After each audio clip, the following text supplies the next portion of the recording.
저도 여러 나라 투자 이민을 하다 보니까 통계를 낼 수밖에 없는 입장이잖아요. 네. 역시나 미국이나 캐나다를 위한 이민을 많더라고요. 선호하는 거죠. 근데 캐나다로 가신 분들이 미국으로 다시 이민을 가시는 거예요. 근데 아, 미국으로 그래요? 가려면은 11억에서 12억 그런 큰 돈들을 거듭해서 다시 미국으로 영주권을 취득하는 분들이 많다고 하는데, 실제로 우리 셀레나 고객님들도 캐나다에서 저희랑 계약하시고 미국으로 이주하시는 분들이 꽤나 있으세요. 왜 캐나다에서 미국으로 건너가는 이유에 대해서 알아보도록 하겠습니다. 제가 생각할 때는 그런 것 같습니다. 캐나다가 기회가 조금 덜할 수는 있지만 미국보다 상당히 안전하다, 좀 더 안전한 곳에서 살고 싶다라는 마음으로 이제 캐나다를 갔다면 지금은 큰 차이가 없다. 사실 미국이라는 나라는 삶의 계층에 따라서 사는 지역도 확연하게 아예 구분이 됩니다. 근데 이제 이민을 가시는 대부분의 저희 고객들은 경제적인 면에 있어서는 상당히 부유하신 분이기 때문에 상류층 분들이 사시는 곳에서 사시고, 그러한 지역은 상당히 안전합니다. 경찰서도 가까운 데 굉장히 많이 있고, 순찰 도는 경찰차도 굉장히 많고요. 학생들도 순종적이고 착하고 나이스하고 순수합니다. 캐나다 같은 경우는 오히려 주요 도시에서 범죄율이 높습니다. 밴쿠버라든지 뭐 토론토, 그다음 몬트리올 몬트리올. 막 이런 데 네네네. 가잖아요. 네. 예전보다는 그 범죄율이 증가됐다는 통계가 나왔어요. 2022년 이후에 캐나다 전역에서 폭력 범죄가 6%나 증가됐다고 하는 통계가 나왔더라고요. 자녀를 키우는 그 엄마나 부모의 마음으로서는 아무래도 또 두려움이 있더라고요. 아, 그렇죠. 네. 또 하나 이제 또 시작해 드릴 게, 사실은 캐나다는 상속 정여세가 없죠. 그렇죠. 한국에서는 정여세 같은 거 공제 한도도 있고 하지만 사실은 캐나다는 없으니까, 그런 문제 때문에 캐나다를 갔는데 막상 가보니까 캐나다 높은 물가, 이제 주정부도 그것도 마찬가지로 하고 많이 비싼 것 같아요.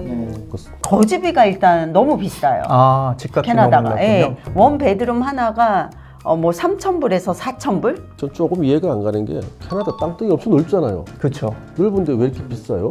아무 때나 취업 못 되잖아. 그냥 쉽게 생각하면 네. 처음 드는 생각은 너무 추워서? 넓은 땅에 비해서 실제로 북쪽으로는 가면은 춥잖아요. 춥죠. 그래서 네. 대부분 거주할 때는 다 남부 쪽으로 거주를 하고 생활을 하는데, 남쪽으로 이렇게 몰입됐단 말이에요. 편향된. 거주 그 하시는 분들이. 수요는 많아지는데 공급은 부족하고. 다 비슷하겠네, 그러니까. 그리고 또 하나 정말 중요한 건 일자리 문제 같아요. 일자리 수가, 그다음에 금액의 보수 차이가 캐나다하고 미국 많이 다른 것 같아요. 캐나다 같은 경우 테크 기업들이 그렇게 쉽게 말하면 별로 없잖아요. 우리가 알만한 뭐 좀 있나? 캐나다가? 미국은 별로 열려 없죠. 있잖아요. 네. 네. 그래서 그런 일자리도 많이 공급되고 보수도 몇십만 불까지 받고 하니까 아마 그런 면에서 가는 부분이 아닐까. 그러니까 고등학교까지는 애들을 캐나다에서 다 유학하신 분도 대학교는 그리 가더라고요.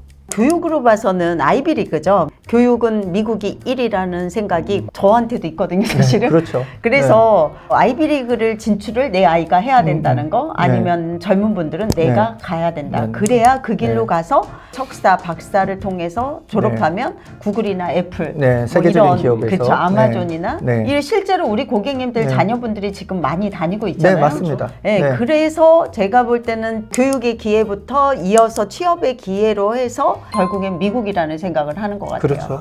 그래서 뭐 진짜 테크 업계라든지 이런 엔지니어 쪽 분야의 분들은 아마도 미국을 선호하지 않나 싶어요. 그리고 금융 쪽에서도 많이들 가고, 의료 업계 종사자분들, 뭐 의사라든지 약사를 하고 싶으면 또 미국으로 진출을 그렇죠. 하더라고요. 높은 물가, 네. 그 주거비, 안전화도 시작했는데 좀 범죄율? 범죄가 높아진다. 미국과 비교했을 때 별다른 메리트가 없다. 경쟁력이 없다는 거죠. 그래도 캐나다가 경쟁력 하나 있는 거는 춥다 보니까 아이스 와인 기가 막히게 맛있어. 왜 딴소리죠? 아, 진짜던데. 아마 편집당할 것 같습니다. 한국인들은 참 이렇게 머리도 좋고 성부욕도 있고 건면하기 때문에 또 미국 사회에서도 참 많이 좋아하는 것 같아요. 아까 말씀 테크라든지 또 유명한 이제 구글, 아마존 뭐 그런 쪽에 많이 진출하는 것 같아요. 그때 가서 이제 취업하려고 하니까 이제 그때 영주권 없어갖고 많이 저희한테 오시거든요. 네. 잘 좀 컨설팅 해주십시오. 트렌드 코리아 2025년 그걸 읽고 생각한 게 있어요. 어떤 걸까요? 토핑 경제라고 나오더라고요. 네. 거기서. 맞아요. 근데 이 이민도 제가 볼 땐 토핑 이민? 그렇게 제가 생각을 했어요. 교육은 미국으로 영주권을 취득하고 그렇죠. 나는 은퇴하기 위해서 오히려 유럽을 좋아한다. 그렇죠. 목적에 따른 이민 네. 중요하죠. 그래서 그렇게 이민도 토핑하는 컨설팅을 해야 된다는 거 슬로건이 제가 좋은데요. 느꼈습니다. 토핑 이민. 현 시대에는 대이민의 시대라고 해서 한국 사람들이 많이 떠나고 있는데요.